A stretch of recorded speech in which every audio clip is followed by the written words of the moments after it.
12 তারিখে নির্বাচন, এই নির্বাচন নিয়ে কি আপনাদের মনে কোনো সংশয় আছে যে নির্বাচনটা হবে কি হবে না? যেহেতু নৌকা নাই ব্যালটের নৌকা নাই, ব্যালটে ভোটও দেবে না আমাদের, কোনো নেতা কোনো ভোট দেবে না। আমরা ভোট দেবো কোথায়? হ্যাঁ, এখন আমাদের কাছে অনেকে আসবে, অনেকে মিছে মিছে কথা বলবে, অনেকে পটাবে, অনেক কিছু করবে, কিন্তু আমাদের এটাই মাথায় রাখতে হবে যে ওই ব্যালটের আমরা ভোট দিতে পারি না বা আওয়ামী লীগ ভোট দেবে না। আমরা নির্বাচন বর্জন করি না, আমরা নির্বাচন করতে চাই, কিন্তু ওরা আমাদের করতে দেবে না। ডিফারেন্সটা ওখানে, তফাৎটা ওখানেই। বিএনপি বর্জন করেছে, আমরা বর্জন করি না। আমরা তো নির্বাচন করতে চাই, আমরা জিতবো, সেই ভয়ে তারা নির্বাচন করতে দেবে না। তো এই নির্বাচন করুক, কতদিন টিকে থাকে দেখবো আমরা। 1 মাঘে শীত যায় না, কাজে এটা মাথায় রাখতে হবে। দিন ফিরে আসবে, ওই অত্যাচারীর দিন বেশি দিন থাকে না। এখন নির্বাচন দিয়েছে, এটা কোন ধরনের নির্বাচন? আওয়ামী লীগ আমলে নির্বাচন নিয়ে প্রশ্ন তোলে। আমরা তো কোন দল নিষিদ্ধ করিনি, নির্বাচন করতে পারবো না। বিএনপিকে কি আমরা নিষিদ্ধ করেছিলাম? আমরা নিষিদ্ধ করি নাই। বিএনপি নিজে ইলেকশন করেনি, কেন করেনি? এটা খুব স্পষ্ট। 2008-এ যে নির্বাচন, সেই নির্বাচন নিয়ে তো কেউ প্রশ্ন উঠাতে পারে না। সেই নির্বাচনের রেজাল্টটা কি ছিল? আওয়ামী লীগ এককভাবে 48% ভোট পায়। 259 আসনে নির্বাচন করে বাকি আসনগুলি আমরা শরিক দলকে দিয়ে দিই। 259 আসনে আমাদের নৌকা মার্কা নিয়ে আমরা ভোট করে 233টা আসন আমরা পেয়েছি। আর বিএনপি জামাতকে সাথে নিয়ে 20 দল ঐক্যজোট করে 300 আসনে নির্বাচন করে 32% ভোট পেয়েছিল, 30টা আসন পেয়েছিল।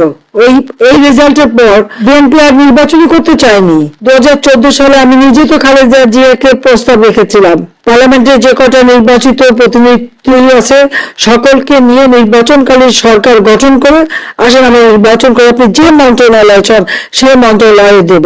আমি নিজে তাকে ফোন করেছিলাম যে আসেন আপনি 1 কাপ চা খান, আমরা আলোচনা করি কিভাবে সুষ্ঠু নির্বাচন করা যায়। আমরা তো এককভাবে নির্বাচন করতে চাইনি কখনো, বা কোন দলকে আমরা একেবারে নিষিদ্ধ করে দিয়ে একা একা জিততে চাইনি। আর কেউ যদি ইলেকশনে না আসে আমাদের করার কি আছে? 2018-তে ইলেকশন এসেছিল, পয়সা খেয়ে খেয়ে নমিনেশন দিয়ে এক সিটে 2-3 নমিনেশন, নিজের মারামারি কাটাকাটি, অমনি প্রত্যাহার। তারপরে এই ডক্টর ইউনূস আর এই বিএনপি মিলে, জামাত বিএনপি মিলে এই নির্বাচনকে প্রশ্নবিদ্ধ করা সারা বিশ্বব্যাপী ইচ্ছাকৃত ভাবে করেছে তারা। কিন্তু একটাও কোনো অনিয়ম দেখাতে পেরেছে? 2024-এর নির্বাচন তারা নির্বাচন করবে না, আমরা চেষ্টা করেছি আনতে, তারা করে নাই, বয়কট করেছে। আওয়ামী লীগ নির্বাচন করে বেরিয়ে এসেছে। এই নির্বাচন নিয়ে যে প্রশ্ন করে আজ পর্যন্ত দেখাতে পেরেছে যে এই নির্বাচনে একটা অনিয়ম হয়েছে বা কোনো একটা নির্বাচন কেন্দ্রে খুনোখুনি হয়েছে বা কোথাও মারামারি, কিছু তো দেখাতে পারবে না। কিন্তু অভিযোগ আছে এবং ইন্ডাস্ট্রির টাকা আছে, পয়সা আছে,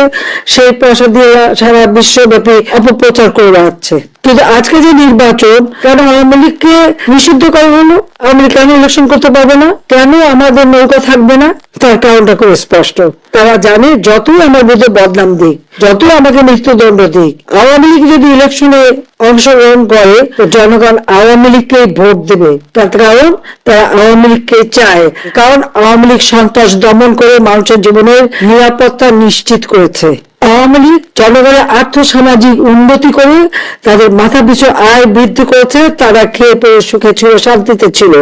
আওয়ামী লীগ রাস্তাঘাট, পুল, ব্রিজ সবকিছু উন্নতি করে মানুষের যোগাযোগ ব্যবস্থা সহজ করে দিয়েছে। আওয়ামী লীগ ক্ষমতা থেকে আমাদের তরুণ সমাজের জন্য এই ডিজিটাল বাংলাদেশ গড়ে তুলে একটা ইউনিয়ন পর্যায় পর্যন্ত যে কোনো একটা ছেলে মেয়ে ঘরে বসে বিদেশে কাজ করে খেতে পারতো, সেই সুযোগটা তারা করে দিয়েছে। আধুনিক প্রযুক্তি জ্ঞান সম্পন্ন তরুণ সমাজ আমরা গড়ে তুলছিলাম এবং তরুণদের কাজের জন্য স্টার্ট আপ প্রোগ্রাম, তার জন্য আলাদা ফান্ড, তাদের ট্রেনিং, আমরা computer training, incubation centre, hi tech park, বিভিন্ন প্রযুক্তি, স্যাটেলাইট ব্যান্ড এক উৎক্ষেপণ, সেগুলি করে জীবন মান উন্নত করে দিয়েছিলাম। ফ্রিল্যান্সার আমরা ট্রেনিং দিয়েছি, লার্নিং এন্ড আর্নিং, ভাষা শিক্ষা দিয়েছি।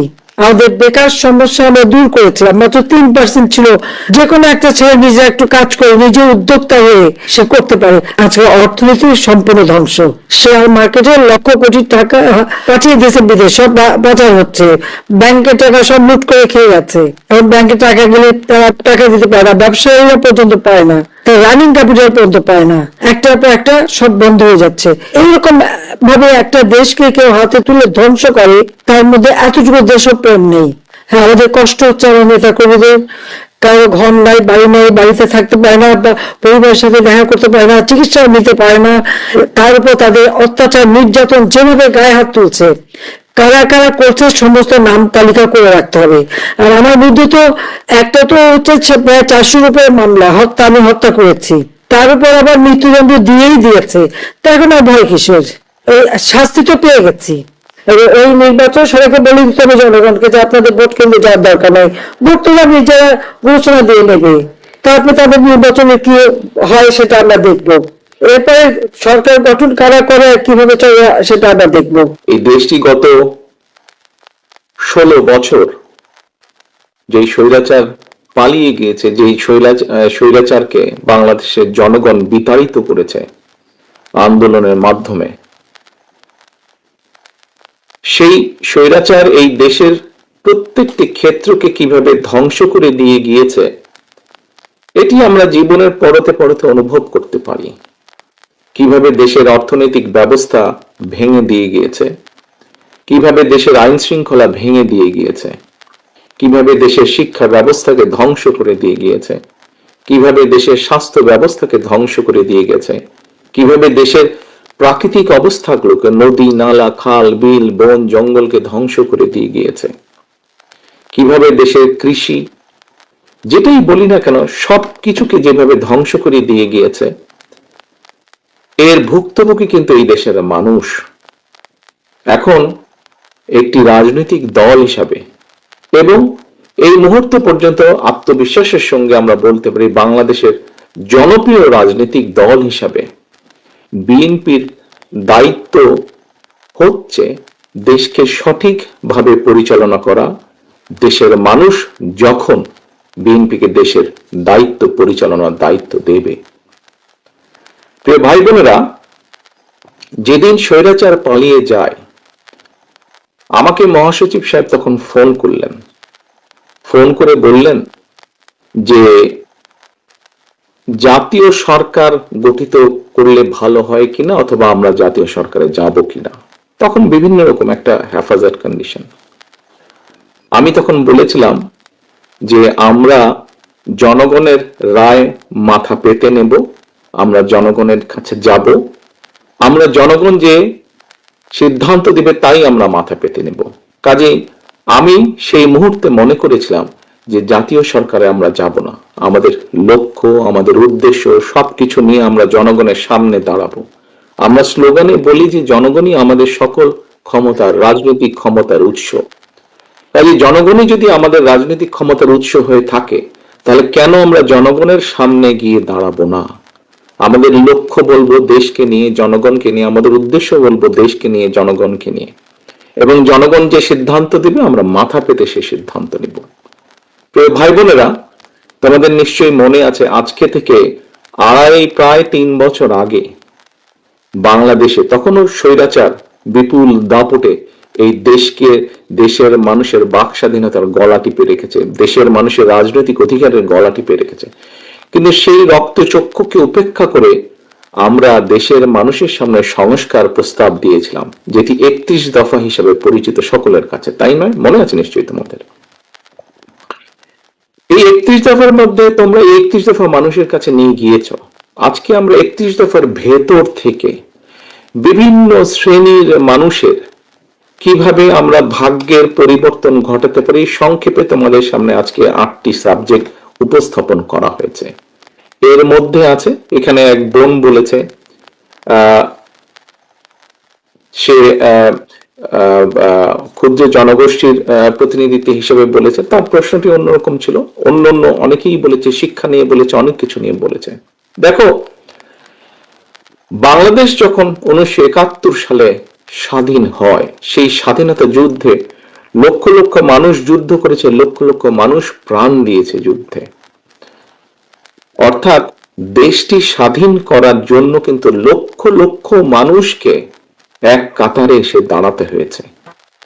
আজকে আমরা দেশ গড়ার পরিকল্পনা, এই কাজটি যদি আমাদেরকে সফল করতে হয়, সারাদিন যে সকল বিষয় নিয়ে তোমরা আলোচনা করলে, এই কাজগুলোকে নিয়ে যদি আমাদের সফল করতে হয়, অর্থাৎ দেশকে যদি সামনে নিয়ে যেতে হয়, মানুষকে যদি তার অবস্থান পরিবর্তন করে ভালো অবস্থানে নিতে হয়, তাহলে আমাদের সকলকে কাঁধে কাঁধ মিলিয়ে কাজ করতে হবে। আমি গত 5ই আগস্টের পর থেকে আমি গত প্রায় 1 বছরের বেশি সময় ধরে বলে আসছি যে আমাদের সামনের সময়গুলো কিন্তু খুব ভালো নয়। সামনে অনেক কঠিন সময়ে অপেক্ষা করছে আমাদের জন্য। বিভিন্নভাবে বিভিন্ন রকম ষড়যন্ত্র বিভিন্ন জায়গায় হচ্ছে। এই ষড়যন্ত্র রুখে দিতে পারে এই দেশের জনগণ, এবং এই ষড়যন্ত্র জনগণকে নিয়ে সাথে রুখে দিতে পারে বিএনপি, বাংলাদেশ জাতীয়তাবাদী দল। এই ষড়যন্ত্র রুখে দেওয়ার একমাত্র উপায় হচ্ছে গণতন্ত্র, গণতন্ত্র এবং গণতন্ত্র। আমরা যদি গণতন্ত্রকে প্রতিষ্ঠিত করতে পারি, যে কোনো মূল্যে জনগণের মতামতকে প্রতিষ্ঠিত করতে পারি, তাহলে অবশ্যই অনেক ষড়যন্ত্রকে আমরা রুখে দিতে পারবো। কিন্তু ষড়যন্ত্রকে রুখে দিতে পারলেও তারপরেও কিন্তু সামনে অনেক কঠিন সময়। একটু আগেই আমি বলেছি, এবং তোমরা নিজেরাও জানো, তোমরা আজকে ছাত্র দলের প্রতিনিধি হিসাবে এখানে প্রত্যেকে উপস্থিত আছো, ছাত্র হিসাবে তোমাদের নিজেদের ধারণা আছে। প্রত্যেকটি ক্ষেত্রে একটি অরাজকতা বিরাজ করছে। কাজে আমরা এখানে আজকে অর্থনীতি নিয়ে আলাপ করেছি। আমরা এখানে তরুণ যে সমাজ, কয়েকজন তোমরা প্রশ্ন করেছে, তরুণ যে সমাজ, তাদের সামনে সবচেয়ে বড় যে সমস্যাটি তাদের কর্মসংস্থানের বিষয়, এই কর্মসংস্থানের বিষয় নিয়ে আমরা আজকে এখানে আলাপ করেছি। আমরা দেশের মানুষের স্বাস্থ্য নিয়ে এখানে আলোচনা করেছি। আমরা এখানে দেশের যে অর্ধেক সমাজ নারী সমাজ, এই নারী সমাজকে কিভাবে এম্পাওয়ার করা যায় এবং তাদের কন্ট্রিবিউশনকে সমাজের মধ্যে নিয়ে আসা যায়, এবং যেটা শুভ ফল দেশের অর্থনীতি, দেশের সমাজ ব্যবস্থা, পরিবার, স্বাস্থ্য সবকিছুর উপরে শুভ অবস্থাটা পড়বে, কিভাবে সেটা করা যায় তা নিয়ে আমরা আলোচনা করেছি। দেশের পরিবেশ নিয়ে আমরা আলোচনা করেছি। দেশের শিক্ষা ব্যবস্থা নিয়ে আমরা আলোচনা করেছি। কিভাবে শিক্ষা ব্যবস্থাকে আমরা গড়ে তুলতে পারি, কিভাবে শিক্ষকদেরকে আমরা গড়ে তুলতে পারি সুন্দরভাবে, কারণ শিক্ষকদেরকে যদি আমরা গড়ে তুলতে পারি তাহলে ভবিষ্যৎ শিক্ষা ব্যবস্থাকে সুন্দরভাবে গড়ে তুলতে পারবো। কিন্তু এই কাজগুলো করা কিন্তু কঠিন কাজ, নট ইম্পসিবল, কিন্তু অনেক কঠিন কাজ। এবং দেশ এবং জাতিকে যদি নেতৃত্ব দিতে হয় তাহলে অবশ্যই একটি পরিকল্পনা আমাদের সামনে থাকতে হবে। প্রিয় ভাই বোনেরা, তোমরা আজকে যখন এই হলে এসে বসেছো, তোমাদের আলোচনা শুরু হয়েছে, তোমাদের আলোচনা শুরু হওয়ার সময় তোমাদেরকে প্রত্যেকে একটা করে ফোল্ডার দেওয়া হয়েছে, এবং কিছুক্ষণ পরে, খুব সম্ভবত লাঞ্চের পরে, তোমাদের সকলকে আলাদা আবার হাতে হাতে একটা লিফলেট দেওয়া হয়েছে না তোমাদের? সেই লিফলেটের মধ্যে কি আছে, সেই লিফলেটের মধ্যে কি আছে আমি বলছি। আলাদা একটি লিফলেট তোমাদেরকে দেওয়া হয়েছে।